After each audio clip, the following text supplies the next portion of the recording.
بسم اللہ الرحمن الرحیم. یہ ہمارا ملک بنا تھا پاکستان سینکڑوں قربانیوں سے، لوگوں کے گھر جلے، لوگوں کی عزتیں لوٹی، لوگوں کے بچے نیزوں پہ چڑھائے، اور اس کو خون کا دریا پار کر کے یہ اللہ تعالیٰ نے ہمیں اور لا الہ کے نام پہ، کلمے کے نام پہ اسے وجود میں لایا گیا. جناب علامہ اقبال نے خواب دیکھا، تعبیر کی حضرت جناب قائد اعظم محمد علی جناح صاحب نے.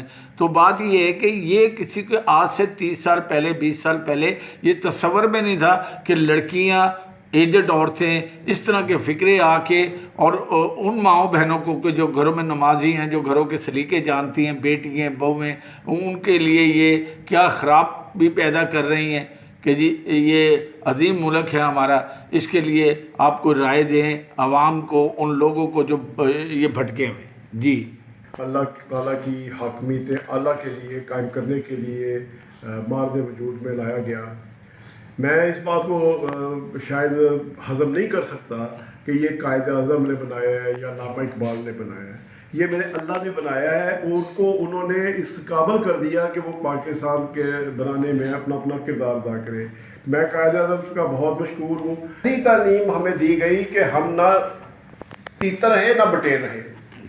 اب اس کی وجہ سے 20-25 سالوں کے اندر آہستہ آہستہ آپ فرما رہے ہیں اس لیے بنا، ہماری قدریں آہستہ آہستہ خراب ہوتی چلی گئی. اور 2000 کے بعد ایک ہمارے ڈکٹیٹر صاحب آئے، انہوں نے نیا نعرہ دے دیا پہلے پاکستان کا، پہلے اللہ رسول پھر پاکستان، پہلے دین پھر پاکستان. تو ایک نال ساتھ میں ایک اور بدماشیاں پھیلانے کے لیے نام نہاد روشن خیالی کا نعرہ لگا دیا. اس روشن خیالی کے نعرے نے ہماری نوجوان نسل کا بربادی پھیرنے میں اپنا کردار ادا کرنا شروع کر دیا. اور آج وہ دن آ گیا کہ میری مائیں بہنیں سڑکوں پہ کھڑی ہو کر اپنے جسم کو اپنی مرضی کے تابع کرنے کے لیے نعرے لگا رہی ہیں، جبکہ ان کو شاید کسی نے تربیت نہیں دی، تعلیم نہیں دی. اور بھائی ان کو کوئی بتائے اور تیرا جسم کب سے تیری مرضی کا ہو گیا، کتابیں ہو گیا، جبکہ تمہیں اللہ نے اس قابل ہی نہیں کیا ہوا کہ تم اپنی بازو بھی اس کی مرضی کے بغیر ہلا سکو، اپنی پلک بھی اس کی مرضی کے بغیر جھپک سکو. تم کہاں سے اپنے جسم کی اماں جی بن گئی؟ اور پھر اس نعرے کے پیچھے جو ایک لذت، جنسی لذت چھپی ہوئی ہے، جسے محسوس کر کے میرے پاکستان کے غیرت مند لوگ تڑپ رہے ہیں، جذباتی ہو کے تمہیں واپسی پر گالیاں دے رہے ہیں، یا تمہارے اوپر ڈنڈے بسانے کی کوشش کر رہے ہیں، یا تمہارے سے تشدد کرنے کی کوشش کر رہے ہیں. اور مجھے بتاؤ یہ تمہیں ایسا کون تمہیں اس چیز پہ اکسا رہا ہے؟ تمہاری آزادی کسی نے متاثر کی ہے؟ جتنی آزادی تمہیں اللہ تعالیٰ نے دین اسلام میں عورت کو دی ہے، جتنے حقوق عورت کے خیال رکھے گئے ہیں، کسی مذہب میں بتا دو ہیں؟ کسی مذہب میں وہ حقوق نہیں ہے. تو آپ کیسے بولتی ہو کہ جی میری مرضی، میرا جسم اور میرا یہ تو میرا وہ، اور پٹھے سیدھے دارے جو رات کو شیطان آپ کے دماغ میں ڈالتا ہے آپ وہ کرتے ہو. میں یہ نہیں کہتا کہ آپ کرپٹ ہو، میں یہ نہیں کہتا کہ آپ کوئی اس طرح کی عورتیں ہو، لیکن میں یہ ضرور کہتا ہوں کہ آپ کے اندر سے شرم ختم ہو چکی ہے، حیا ختم ہو چکی ہے. اچھا جاوید صاحب، جو ہمارے گھر میں وہ مائیں ابھی بھی ہیں، وہ بہنیں ہیں، وہ بہویں ہیں، بیٹی ہیں، جو صبح اٹھ کے قرآن پاک بھی پڑھتی ہیں اور اپنے بچوں کو، اپنے بیٹیوں بیٹوں کو، چھوٹے بچوں کو وہ درس دیتی ہیں اپنے دین کا، تو وہ گھروں میں بیٹھی جب یہ پیغام یا اس پہ دیکھتی ہیں، سنتی ہیں لوگوں سے، ان پہ کیا وہ چاہتی ہیں، ان کو غصہ نہیں آتا، یا وہ کہتی نہیں ہے کہ یہ کون سی مخلوق آ گئی ہے، کیا کر رہی ہے یہ؟ کیوں نہیں جی، ان کا دل تڑپ رہا ہوگا، ان کے اندر ان کا ضمیر ان کو جھنجھوڑ رہا ہوگا، اور بالکل ان کا تڑپنا بھی جائز، ان کے ضمیر کا جھنجھوڑا جانا بھی بالکل برحق ہے. لیکن اشرف صاحب بات اس بے بسی کی ہے جس کی پوری پاکستان کی 22 کروڑ عوام تصویر بنی ہوئی ہے. جاوید صاحب ایک آخری سوال جی سر. کہ ہم یہ جو حکومت آئی ہے، اس سے پہلے کئی حکومتیں آ گئی چلی گئی، رہے نہیں، بڑی بڑی دعوے کرنے والے، کیا یہ حکومت کی اس میں نہیں آتا کہ ہم ایسے الفاظات پہ پابندی لگوائیں یا ان لوگوں کو کہیں کہ بھئی یہ ہمارا کلچر نہیں ہے، یہ ہماری ثقافت نہیں ہے، نہ یہ ہمارے دین میں ہے، نہ ہماری یہ تعلیم میں ہے؟ جی سر بات یہ ہے خان صاحب آپ کا سوال بالکل جائز بھی ہے، اور ہماری توقع اپنی حکومتوں سے رکھنا بھی بالکل کوئی ناجائز بات نہیں ہے. لیکن دیکھو بھائی کہ یہ جو حکومتیں قائم ہوئیں 70 سال سے ہمارے اوپر، کیا وہ فاسق حکومتیں تھیں؟ کیا وہ اللہ کے دین سے بھاگنے والی حکومتیں تھیں، یا اللہ کے دین کو نفاذ کرنے والے لوگ تھے؟ گھروں میں ان کے شعبیں چلتی ہیں، دفتروں میں ان کے زنا چلتا ہے. میں کسی کا نام لے کے نہیں کہتا. فاسق لوگ جب آپ حکمران بنا لو گے اپنے، یا ان کو کر لو گے، تو پھر ریاست اپنی تمام ذمہ داریوں کو پورا کرنے سے ناکام ہو جائے گی. یہاں پر اگر حریم شاہ جیسی لڑکیاں پرائم منسٹر کے دفتروں میں یا وزیروں کے دفتروں میں جا کے تماشے کرتی پھرے، ان کو آپ نہ روک سکو. یہاں پر کوئی پرندہ بھی پر نہیں مار سکتا آپ لوگوں کی اجازت کے بغیر. وہاں پہ یہ لڑکیاں جا کے تمہارے منہ پہ تھپڑ مار کے آئیں، تمہیں گندا کر کے آئیں. تم خود کو مسلمان یا سید کہہ سکتے ہو؟ کسی صورت میں تم سید نہیں ہو سکتے. سید تو وہ پاک لوگ ہیں جو اللہ اور اللہ کے احکامات پر مکمل پابندی کرتے ہیں. پیر شاہ بنے ہوئے ہو آپ لوگ، اور آپ کا اپنے کرتوت کیا ہے؟ اللہ کے نبی نے کہہ دیا تھا کسی اجمی کو کسی عربی پر فوقیت نہیں ہے. کوئی سید کے اوپر کسی نان سید کو فوقیت نہیں ہے. اپنے اپنے عمل سے چلنا ہے آپ نے. کیا جہالت پھیلائی ہوئی ہے تم لوگوں نے ملک میں؟ تو اشرف بھائی، ایسے لوگ ریاست ہمیں جو بیڑا غرق کیا، یہ کیسے ذمہ داریاں پوری کریں گے؟ یہ اپنی جنسی تسکین میں ہر وقت ہوس میں مارے پھر رہے ہوتے ہیں. ہر وقت ان کی نظریں جو لڑکی ان کے دفتروں میں نوکری کے لیے جائے ان کو نہیں چھوڑتے. تو یہ کیسے تحفظ دیں گے خواتین کو یا لوگوں کو؟ تحفظ تو آپ کی بچوں پر بھی ہونا چاہیے. بچوں کے ساتھ کیا ہو رہا ہے اس ملک میں؟ بچیوں پر کیا ہو رہا ہے؟ چھوٹی چھوٹی بچیاں ہیں.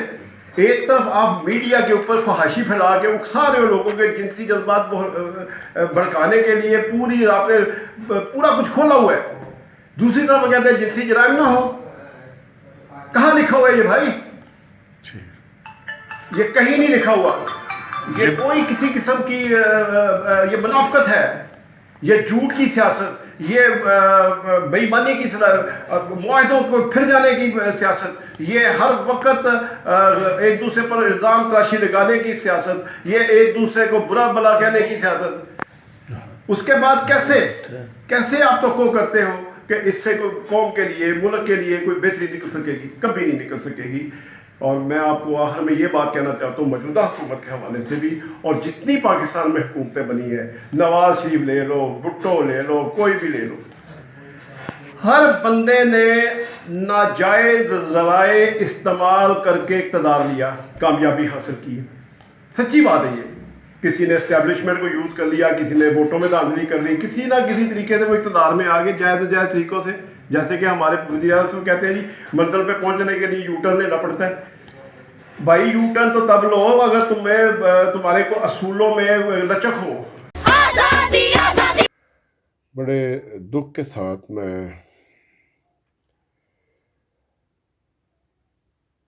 اپنے دلی جذبات کا اظہار کر رہا ہوں کہ ہمارے ملک کے اندر جو اسلام کے نام پر بنا، آج کس طرح کے شیطانی کھیل میں لوگ ملوث ہو گئے ہیں. پہلے سنا تھا مرد حضرات عورت کو خراب کرتے ہیں،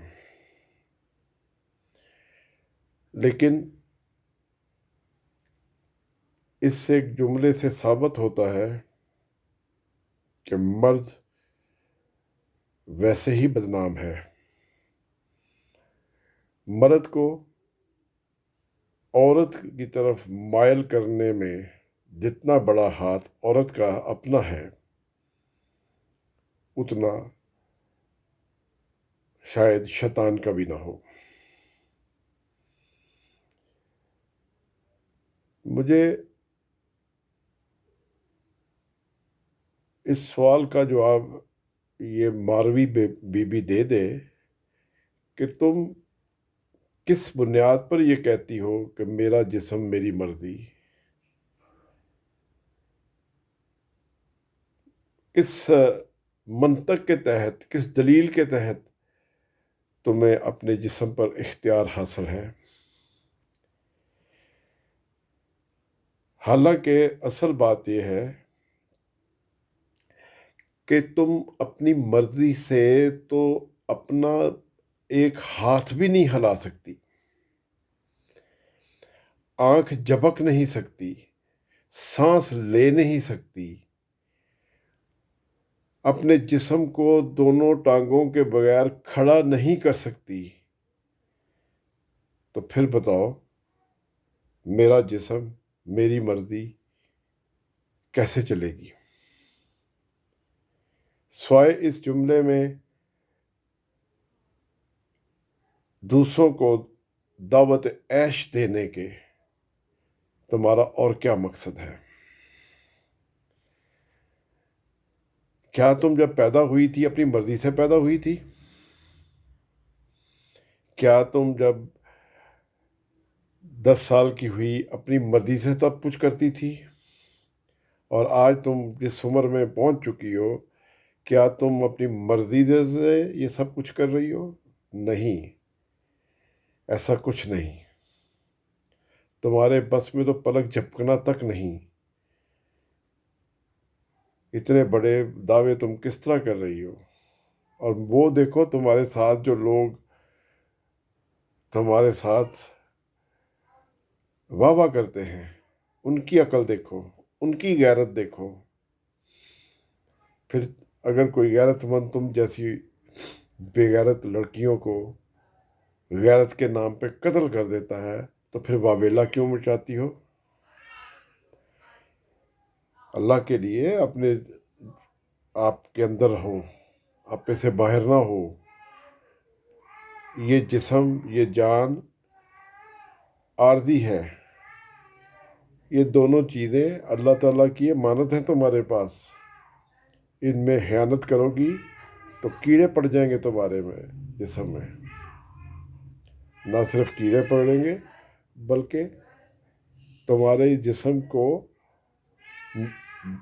نوچ نوچ کے کھایا جائے گا، ایسا عذاب دیا جائے گا کہ تمہاری سوچ بھی نہیں ہوگی۔ اتنا خوفناک عذاب ہے ان باتوں کی وجہ سے۔ تو اللہ کا خوف کھاؤ اور اس موقف کو چھوڑ دو۔ آج خواتین کا دن تھا، اور خواتین بیچاری کو پتہ ہی نہیں کہ ان کے ساتھ کس طرح کی زیادتیاں خواتین ہی کر رہی ہیں۔ تو یہ بات تمہیں سمجھانا چاہ رہا ہوں کہ تم کسی طور پر بھی، یہ تمہارا جسم تمہاری مرضی کے تابع نہیں ہے۔